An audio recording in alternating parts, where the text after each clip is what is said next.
ആദ്യമേ നമ്മുടെ ആന്റിയാണ് കാണിച്ചുകൊണ്ടിരിക്കുക. ആന്റി കാര്യമായിട്ട് എന്തോ ആലോചിച്ചുകൊണ്ടിരിക്കുകയാണ്. ഇവിടെ സീൻ ബ്ലാക്ക് ഔട്ട് ചെയ്താ നമ്മുടെ കുട്ടപ്പൻ ഇവിടെ കണ്ട കാടും മലയും കയറി ഇറങ്ങി മരത്തിന് ഓട്ടയിട്ടുകൊണ്ടിരിക്കുകയാണ്. എല്ലാത്തിനെയും ഇടിച്ചു നിരപ്പാക്കി കുട്ടപ്പനാവട്ടെ ഇപ്പൊ പാതി ചത്ത അവസ്ഥയിലാണ്. ആ സമയത്ത് നമ്മുടെ ആന്റി അവന്റെ പുറകെ തന്നെ വന്ന് നിൽക്കും. അവളുടെ മനസ്സിൽ മുഴുവൻ ഇപ്പൊ ഒറോച്ചിമാറ് പറഞ്ഞ ആ കാര്യങ്ങളാണ്. അവളുടെ ലവറിനെ കുറിച്ചും അനിയനെ കുറിച്ചുമുള്ള ചിന്തകൾ മാത്രം. വീണ്ടും മറുവശത്ത് മാമൻ പറഞ്ഞതും അവളുടെ അസിസ്റ്റന്റ് പറഞ്ഞതും അങ്ങനെ എല്ലാ കാര്യവും ഓർമ്മ വരും. ഒറോച്ചിമാറു പറഞ്ഞതുപോലെ അവരെ കൊണ്ടുവരികയാണെങ്കിൽ തീർച്ചയായിട്ടും അവൻ ലീഫ് വില്ലേജ് തന്നെ നശിപ്പിച്ചു കളയും.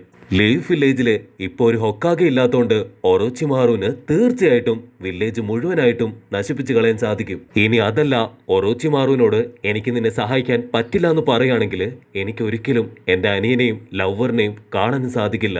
ഇവള് വിഷമത്തോടെ തിരികെ വരികയാണ്. അതിനുശേഷം ചൂതാടാൻ നോക്കുമ്പോ അവൾ ആകെ അപ്സെറ്റ് ആയിട്ട് അവൾക്ക് മര്യാദയ്ക്ക് കളിക്കാൻ പോലും കഴിയില്ല. കട്ട് ചെയ്താ ഒറോച്ചിമാറും ആവട്ടെ. അപ്പൊ കബൂട്ടോ തീർച്ചയായിട്ടും അവൾ നിന്റെ കൈ റെഡിയാക്കി തരികയാണെങ്കിൽ പിന്നെ ഒരു മിനിറ്റ് പോലും വൈകരുത്. എത്രയും പെട്ടെന്ന് ലീഫ് വില്ലേജ് നമുക്ക് അടിച്ചു നിരത്തണമെന്ന് അവൻ പറയും. അവൾക്ക് അവളുടെ അനിയനെയും ലവറിനെയും കൊടുത്താല് തീർച്ചയായിട്ടും അവൾ അവളുടെ പാട്ടിന് പോയിക്കോളും. ഇനി അഥവാ അവൾ ചെയ്തില്ലെങ്കിൽ തീർച്ചയായിട്ടും അവളെ ഞാൻ ഇത് ചെയ്യിപ്പിക്കുന്നു കൂടെ ഒറോച്ചിമാറും ആവട്ടെ ഒരുപാട് ധൈര്യത്തിൽ പറയും. പക്ഷെ അതത്ര എളുപ്പമല്ല. എങ്കിലും നമ്മുടെ വില്ലനാവട്ടെ കബൂട്ടോയെ വെച്ച് എന്തോ ഒന്ന് പ്ലാൻ ചെയ്യും. കാരണം നമ്മുടെ വില്ലനാവട്ടെ ചെറുപ്പം മുതൽ അവളുടെ കൂടെ തന്നെയായിരുന്നു. അവളുടെ വീക്ക് പോയിന്റ്സ് ഒറോച്ചിമാറുവിന് കറക്റ്റ് ആയിട്ട് അറിയാം.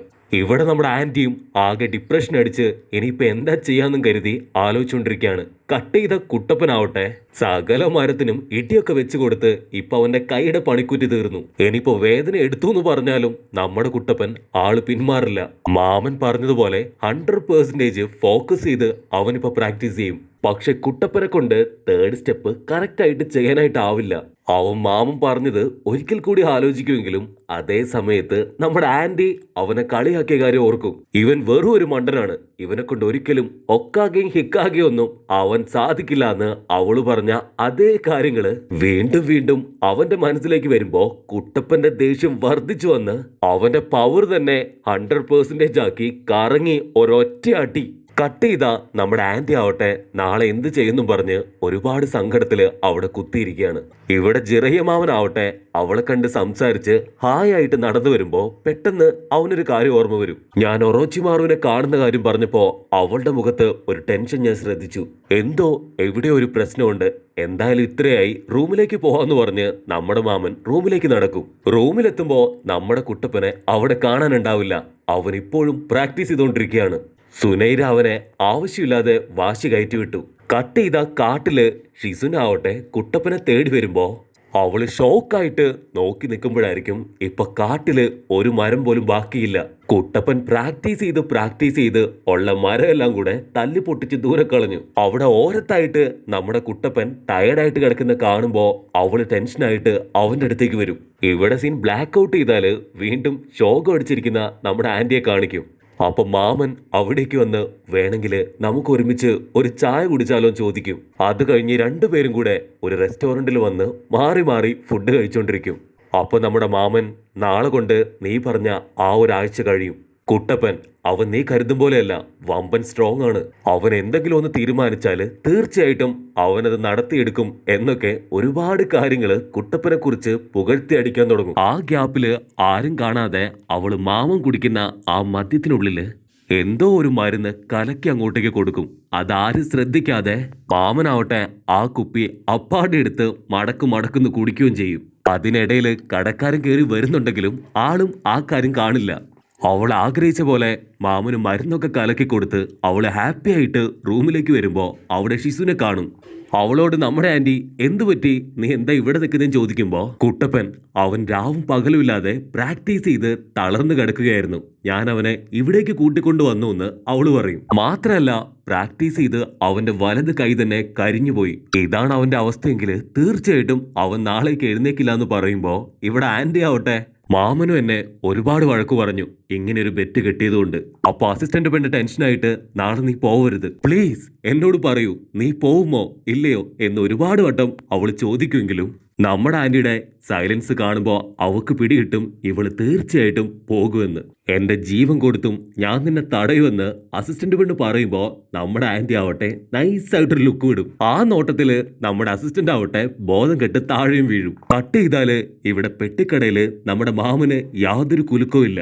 ഷോപ്പിലെ ആള് വന്ന് ഒരുപാട് നേരം മാമനെ വിളിക്കുമെങ്കിലും യാതൊരു അനക്കവും ഇല്ലാതെ മാമൻ താഴേക്ക് വീഴും. ഓ മൈ ഗോഡ്, ഇയാളുടെ കാറ്റ് പോയോന്ന് പറഞ്ഞ് ഷോപ്പിലെ ചേട്ടൻ ഞെട്ടുമ്പോ ഇവിടെ സീൻ ബ്ലാക്ക് ഔട്ട് ചെയ്താല് ഇപ്പൊ നമ്മുടെ ഒറോച്ചിമാറും കബൂട്ടോയും ആന്റിയെ കാണാൻ പോകാൻ തുടങ്ങും. അപ്പൊ ഒറോച്ചിമാറു പറയും, നമുക്കിടയിൽ വരുന്ന ആരെയും വെറുതെ വിടാൻ പാടില്ല, പ്രത്യേകിച്ച് അവളുടെ അസിസ്റ്റന്റ്.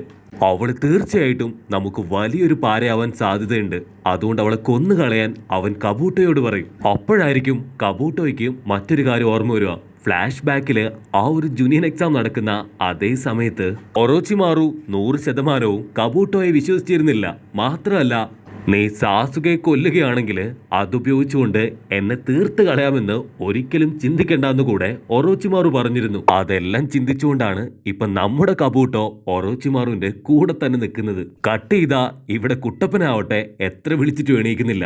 ബേബി വേഗം എണീക്ക്, ഇനി ഉറങ്ങിയാല് പിന്നെ നീ എണീറ്റിട്ട് യാതൊരു കാര്യമില്ലെന്നൊക്കെ പറഞ്ഞ് അസിസ്റ്റന്റ് അവന് ഉന്തി എണീപ്പിക്കാൻ ശ്രമിക്കും. കുട്ടപ്പൻ ചാടി എഴുന്നേറ്റ് എന്തുപറ്റി, എന്തിനെന്നെ എണീപ്പിക്കാൻ ശ്രമിക്കുന്നേ, ഇന്ന് ഏതാ ദിവസം എന്നൊക്കെ ചോദിക്കുമ്പോ അപ്പൊ കുട്ടപ്പന്റെ നിപ്പും ഭാവമൊക്കെ കണ്ട് നമ്മുടെ അസിസ്റ്റന്റ് പെണ്ണ് പേടിച്ച് നോ എന്ന് പറഞ്ഞ് അലറാൻ തുടങ്ങും. അവന്റെ ക്ഷീണവും ഉറക്കമൊക്കെ കണ്ടപ്പോ നമ്മുടെ അസിസ്റ്റന്റ് വിചാരിച്ചത് മിനിമം ഒരാഴ്ചയെങ്കിലും അവൻ റെസ്റ്റ് എടുക്കണമെന്നാണ്. അതും പോരാഞ്ഞ് അവന് പറ്റിയ യാതൊരു പരിക്കും ഇപ്പൊ അവന്റെ ബോഡിയിലില്ല.